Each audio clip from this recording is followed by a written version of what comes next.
Is anyone enjoying this? Is anyone enjoying this? I wanted to discuss the Wall Street Journal opinion article, To Be Young and Pessimistic in America. This is by Abigail Shrier. Moral panic about the young is at least as old as the trial of Socrates, so let's resist catastrophic thinking about Generation Z and begin with good news. The generation born between 1995 and 2012 is far more risk-averse and more physically safe than its elders. It is more tolerant of other races and sexual orientations. Most surprising, in the early months of the pandemic lockdowns that often took a toll in mental health, this generation managed to show an improvement. In a survey of 8th, 10th, and 12th graders conducted in May through July 2020 by the Institute for Family Studies and the Wheatley Institution, only 17% reported feeling depressed while school was in session, and 20% while it was out for the summer, compared with 27% in a similar survey during the school year in 2018. Loneliness declined to 22% with school in session and 27% in the summer from 29% in 2018. Unhappiness and dissatisfaction with life rose, but not as sharply. Why? 2 reasons, says the study's lead author, Jean Twenge, or maybe Jean Twenge, I don't know, an academic psychologist who specializes in iGen, a term she coined for the first generation to grow up amid ubiquitous iPhones. First, without commuting and with few extracurricular activities, they slept more. Second, spending more time with their families was good for them. Forced to stay home, quarantined around the dining room table with parents and siblings, their time online held steady, and the added in-person time conferred significant mental health benefits. Yet this improvement proceeds from a low base. Generation Z exhibits higher rates of suicide and depression since studies began in 1950, and far higher rates of general pessimism than any generation dating to 1960. Between 2005 and 2017, rates of major depression increased 52% in adolescents and 63% in young adults, which is anyone between 18 and 25. The sharpest increases in suicide rates and major depression were for teen girls. Let's see some detail about that.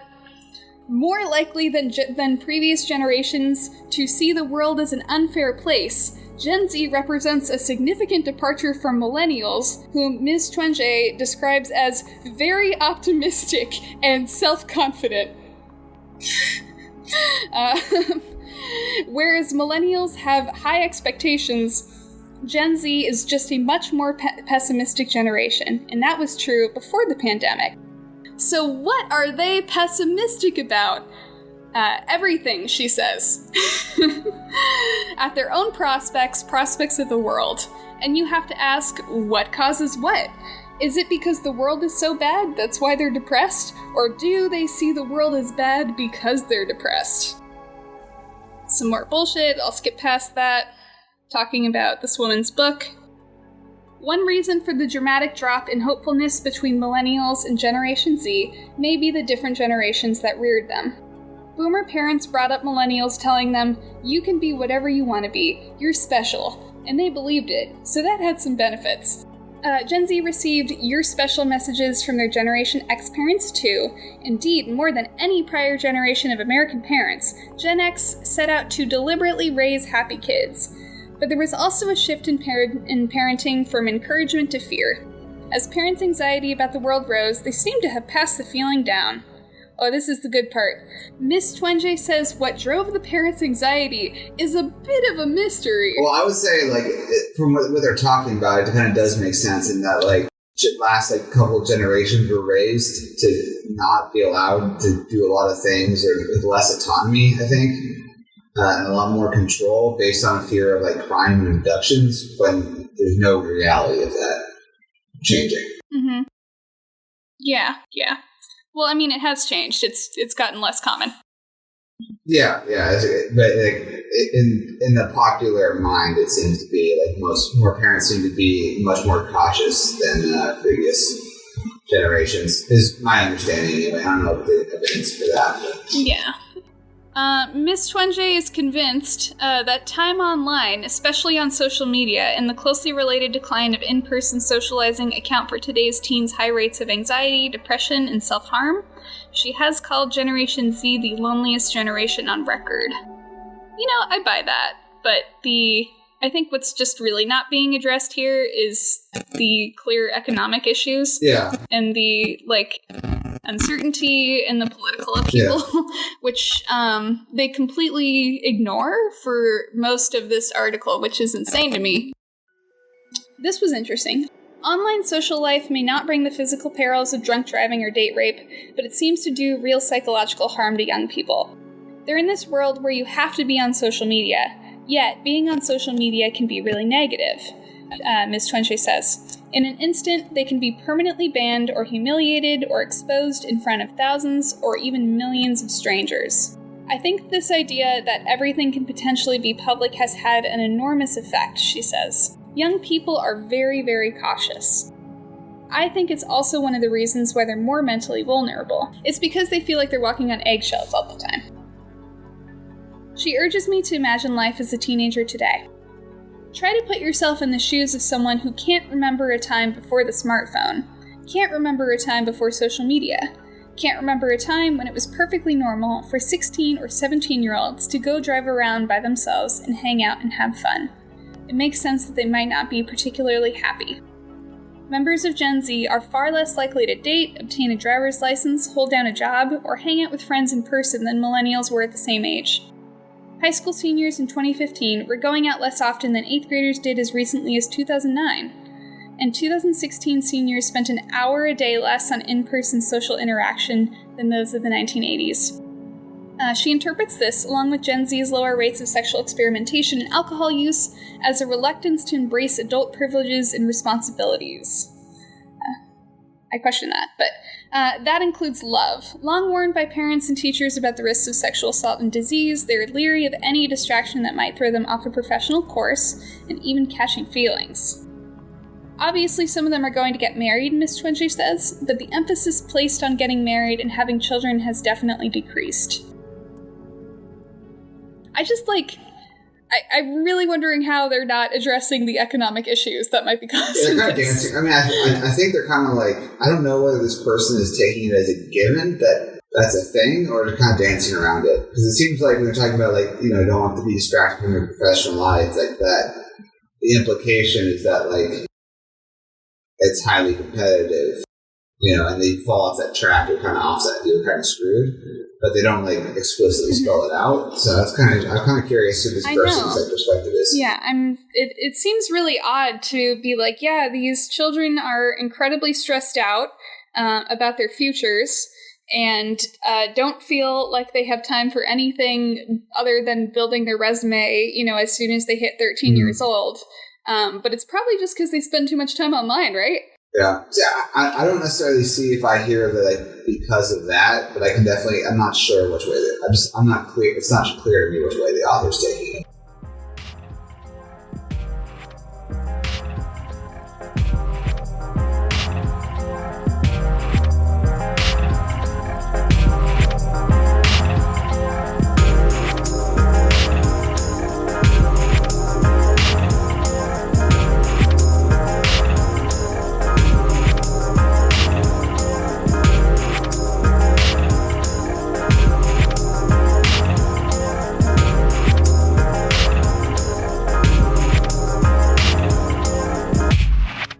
Today's young people are more likely to attribute hardship to bad luck or other factors beyond their control. Their prolonged immaturity reflects a disbelief in their own power to improve their circumstances. People who feel powerless might be more inclined to support social and political upheaval, and today's youths are more politically radical than past generations, including baby boomers. What? More radical than baby boomers. Anyway, in 1970, according to the American Freshman Study, 2.9% of entering college students identified as far left. In 2019, 5.5% identified as far left, an all-time high. Yeah. So she's saying that stuff that's online interactions that are ephemeral, like Zoom or, talking while you're playing video games with your friends, don't have the positive impact of in-person activities, but they aren't terrible. Social media use and general internet use are the worst forms of screen time, especially for teen girls, she's saying. So she was talking about that, and she said social media use and general internet use leads young people down rabbit holes, including virtual places that celebrate anorexia and other modes of self-harm, which I definitely agree with. Yeah. No, but I remember talking to, I'm not going to say names, one of our younger cousins who is a teenage girl a year ago when she was 15, and she was talking about using TikTok, and she spends a lot of time on TikTok, and she was using slang that I recognize from online anorexic communities, which is very concerning. Oh. Yeah, she was like, oh, I just want to be a skinny legend, and I was like, what? What? Wow, that's, yeah. Yeah, skinny legend is from online anorexic communities. Huh. I would not have picked that one up. I don't know if she is, like, participating in online anorexic communities, but she is consuming content that has enough of an overlap with online anorexic communities that they're using the same slang, so that's concerning. At minimum, that's what she's doing. Yeah. That being said, like, a lot of, like, alt-right slang has become, like, satirically used by almost everybody now. Yeah, but anorexia slang doesn't have the same crossover. I know what I'm saying, but maybe with the kid, I'm hoping anyway, that in this case, that's where it came from, like, someone else making jokes about. Yeah. Yeah, eating disorder community slang doesn't have the crossover that alt-right slang has. Yeah. Yeah, I mean, yes, like, now everyone calls each other cucks, and obviously that came from the alt-right. Yes. I don't even want to say that word. It's just, like, actually uncomfortable. Yeah, but like, and I'm really not thrilled that became a crossover piece of slang. But everyone is using the word cuck now. Yeah, I don't, but like, this is a mainstream term. And even ones that aren't necessarily alt-right, but that were popular with the alt-right, like based, haven't caught on. Well, people say I even see people on the left being like, "Oh, based and pilled."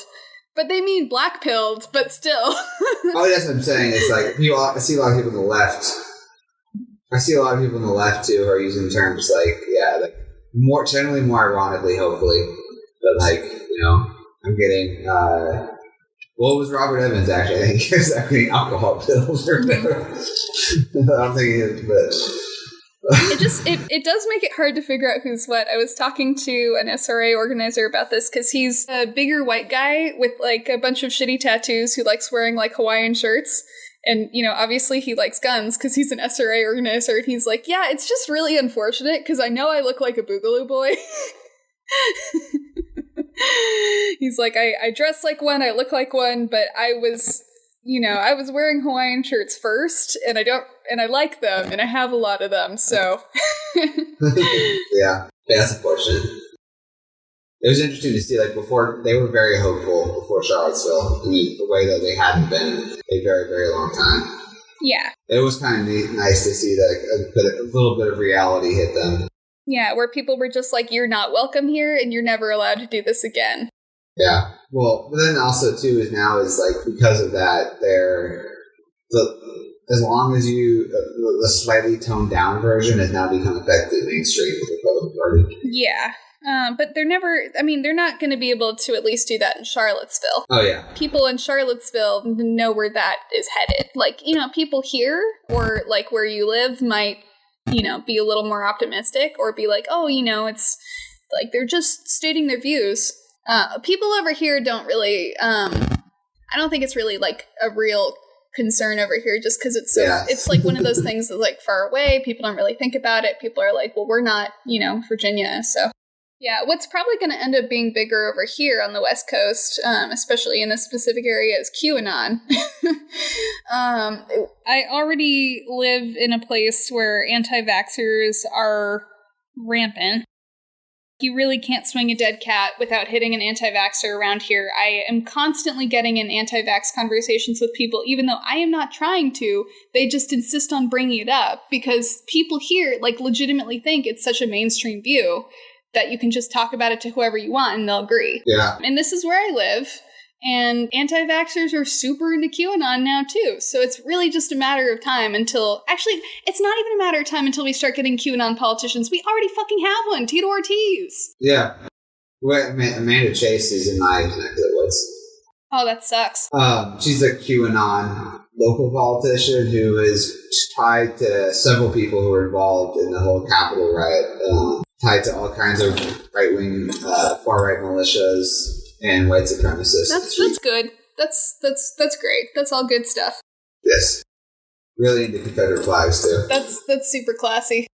I will say, at least people who are into Confederate flags in Virginia can, make the dubious claim that it's about heritage. But when people in California do that, it's like, what are you doing? Like, this was territory when the Civil War was going on. Yeah, it's it's the same thing everywhere. Yeah, but it's just like, people don't even have, they can't even make the dubious claim that it's about heritage, because this was not even part of the United States. Yeah, it's... a couple of Amanda Chase's friends, actually, I think it was right before the election, got arrested when they were trying to, they're planning to raid a polling station, and they got, arrested with 1,000 rounds of ammo and a bunch of bombs and shit in their car. Jesus Christ. The ammo itself isn't a shock. So if you shoot guns, carrying 1,000 rounds of ammo in your car is actually maybe not that unusual.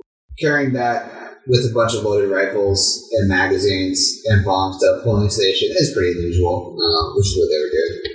Well, having bombs at all is very concerning. No one should have bombs on hand. Yes. I'm a Second Amendment absolutist. God. A nuclear bomb for everyone. Mutually assured destruction for all.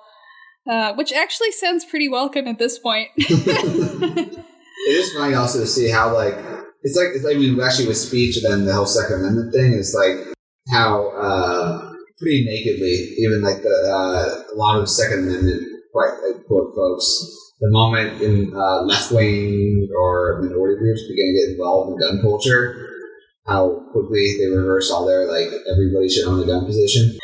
Oh no, the wrong people are getting guns. It's obvious the moment a lot of black gun owners come in the picture, all of a sudden that you see all these people talking about how leftists shouldn't be allowed to own guns. Yeah, they're political radicals. So unlike us, the members of the 3%. Yes. Unlike us, the 3%ers, yes. Those leftists are far too radical. You would not believe, by the way, how many 3%er stickers I see on people's cars in this fucking county. You would not. Plenty of those out here. I've seen a handful of full-size Confederate flags on trucks out here, but what I see constantly is 3%er stickers. Some people are dumb enough to do. A lot of people are dumb enough to do that. Yeah, I'm just real concerned. Yeah. QAnon is going to be the new... I don't know. That's going to be... I think that's going to be the focal point of the new far right. I feel like that's what it's going to build around. It may not actually even be QAnon. I feel like that's the kind, because it's just not explicitly Nazi enough to slide under the radar of conservative, I think the majority of conservatives. 100%. Because they do a really good job of kind of presenting intro issues. There are these elite, pedophiles who want to harm children. Maybe even your children, which is with the whole Epstein shit, you can't really say that's not true anymore.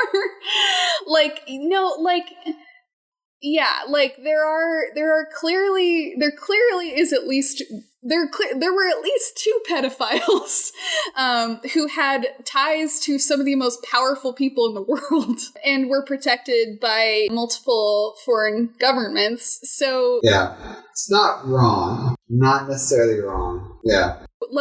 That is true. Are your kids at risk? Probably not. Very unlikely. I don't know. No one here really has to worry about that happening to their kids, I think. Yes, it could technically happen. Probably won't.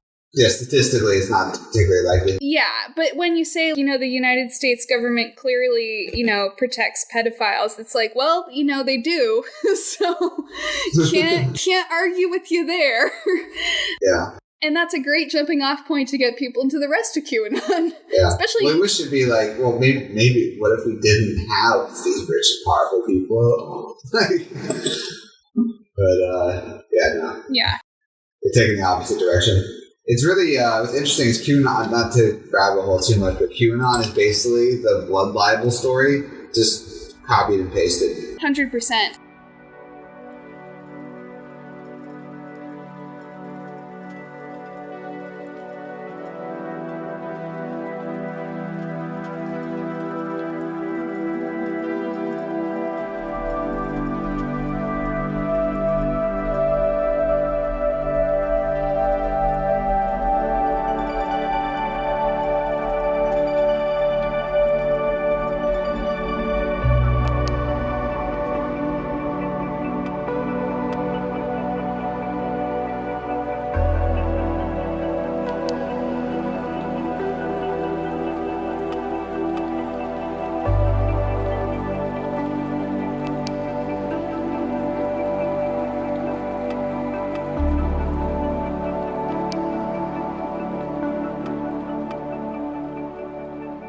intolerance. I'm not looking at the intolerance of diverse viewpoints part, which is where I'm starting to see is like that's where this person's perspective is starting to come into view.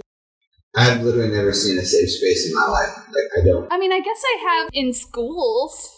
But yeah, I am really concerned about QAnon. I was listening to QAnon Anonymous, which is a podcast I love today, and they don't seem to be like that concerned. Like they think, obviously they're really interested in what's going on and trying to monitor it, but they seem to think that it is petering out, which I don't think that QAnon is petering out. Like, yeah, obviously, Trump not winning and continuing to not actually be the real president is like disillusioned a lot of people, but I think they're just regrouping, and I think it's going to keep getting bigger. Well, that's what I mean. I don't think it may not be QAnon, but it will basically be that movement. Yeah, and I think it's going to be really bad here specifically where me and John live, which is what I'm concerned about. Yes. Right now, the crazy people have really been more on the East Coast. But as it continues to get mainstreamed, I don't think that's going to be the case. Anyway, now it's the researcher talking about how she monitors her kids' internet time, which I think is actually smart because I think that's smart. She's just limiting it until they're a little older and have better critical thinking skills, which is wise. The embrace of minorities has been accompanied by intolerance of diverse viewpoints. The percentage of college students who believe that controversial speakers shouldn't be brought into campus has risen. It's not just a perception, Ms. Twenge says. That's what they say themselves, that they are less comfortable with these situations. That's in part because they have short attention spans. Complex ideas require sustained attention, she says. The idea that you're going to be patient and sit down to read a book for 2 hours and do nothing else is kind of mind-blowing to an iGenner. I don't know why she's trying to make iGen a thing. iGen's never going to be a thing. The percentage of high school students who read books or other long-form content every day has dropped precipitously. Are all of these trigger warnings and safe spaces doing this generation a disservice? I think so, Ms. Twenge says. iGen is both perpetuating this fear and lack of open discussion, and iGen is also a victim of the same atmosphere. What she's not acknowledging here is, like, the speakers who are usually pressured to, like, when student bodies protest certain speakers, it's usually because those speakers have, like, said terrible things about the Holocaust's validity, or, like, terrible things about certain minority groups or, sexuality or gender minorities. Like, I think there's more protests of speakers on college campuses because there are people being more open about their horrible, disgusting viewpoints. Yeah, well, I mean, it's like the whole thing ultimately comes down to like they want to be able to say what they want without anyone challenging them, and if you challenge them suddenly, you can't handle their ideas. Not they just reframe it that way. Yeah, and I think it's also about how boomers can't actually they actually aren't familiar with terms used on different message boards, so they don't recognize dog whistles. Yeah. Younger people who understand what these terms mean or what people are really saying when they mention certain things, like, realize what they're getting at. Yeah, I mean, Tucker Carlson, like, for example, has been basically spewing, just straight up, like, alt-right stuff, and not even hiding it yet, his show is still on. Yeah. And I mean, whatever, he can have his show, I guess, but if he showed up if I was a college student and he was showing up for a talk, maybe I would be like, no, we as a student body are paying tuition, and tuition is going towards the speaker's fee, and this is not acceptable. And that's totally who is this woman to say that the student body whose tuition is paying for this shit doesn't get to have a say in it? Yeah. Like, I'm always a believer, too, that, like, there shouldn't really be legal controls of speech, which generally not go well, but, like, just because something's illegal doesn't necessarily make it wrong, Like, to do something about it. Richard Spencer being punched in the face repeatedly. People can legally say whatever they want, but, if someone says, like, or like, I'll just use an example that someone actually said to me on the internet, which is like, I hope you and your ape die in a fire. Miscegenation is wrong. Someone is legally allowed to say that, but I'm pretty much allowed to, like, I mean, I'm not going to get in a physical fight. I guess I'm not allowed to get in a physical fight, which I wouldn't do anyway, but, like, I'm pretty much allowed to do anything else I want about that. I can record it, I can post it online, I can send it to their employer, I can send it to their parents, and that is a reasonable response to someone saying shit like that, but they don't want to face even those consequences. Yeah. I feel like one of the, you substitute getting canceled for facing the consequences of my own actions.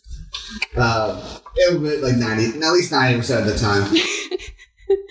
I can't believe I got canceled for calling a black person the N-word and then telling the cops that he was trying to assault me when he wasn't. Yeah. This is crazy. Yeah. This is so unfair. Freedom of speech. Where's my freedom of speech? Or like, I can't believe that I got canceled because, I said the Holocaust wasn't real. This is so unfair. When you say stuff like that, there will be consequences to your actions, and that has nothing to do with free speech. Free speech is about how the government, shouldn't be able to curtail your expressions, but the government is curtailing people's expressions. Look at poor Chelsea Manning, for fuck's sake. That's a real free speech issue. Edward Snowden, Chelsea Manning, these are real free speech issues. Yeah. Yeah, they don't actually give a shit about that. No, they do not. Anyway, let's get back to it. Maybe real adversity for Gen Z will help turn things around. That's the problem with Gen Z. They haven't had enough real adversity. Look how cushy and grand their lives are, and look how bright their futures look. They just don't have enough adversity. Anyway, if you make the case that every generation needs some hardship to grow, the pandemic has been that hardship, Ms. Chuenche says. You could make the case that in the long run, Gen Z might actually be better off having gone through the pandemic because it's a huge learning experience for everyone. We've probably all learned to be a little bit more resilient. And it's the same thing for kids. Like, maybe I can't see my friend, or maybe my basketball game got canceled. At least it's not the whole season getting shut down. And it gives you some perspective and some appreciation for when things are good. Oh no, I just read her bio. It's right underneath this. Ms. Shrier is author of Irreversible Damage, The Transgender Craze Seducing Our Daughters. Oh, lovely. TERF. Is she a TERF? I'm guessing she's a TERF. Oh my god, I didn't even notice that part when I read it the first time. That's hilarious. This is also a point I want to make, like, if this is not the case, but if there really were teenage girls who were transitioning to men because, even though they didn't have real gender dysphoria, which I don't think is the case, but even if that were true, it's like, why would these girls go to such drastic length to not be perceived as girls? Is it maybe because being a girl in this society is difficult and terrible? Like, maybe that could be the cause, more so than transgender people brainwashing teenage girls, which is not happening. I don't even think that's true. I think there's an explosion in people identifying as transgender because people are like, oh my god, I can do that? Holy shit, that's been me the whole time and I just didn't know that was an option. Yeah, I'm trying to see what else you've written. Like, when gay people began, got more rights, more people began publicly identifying as gay, but there weren't more gay people. There were just more people living gay lives because they now could.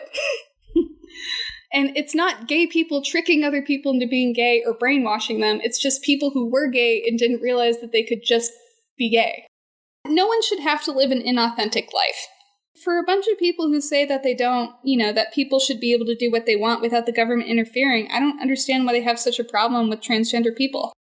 Transgender people are literally just trying to live, the lives that they want to live without, anyone bothering them about that. And they're not hurting anyone else. They're making up all these ways that they're hurting other people, which they're not doing, so they can discriminate against them.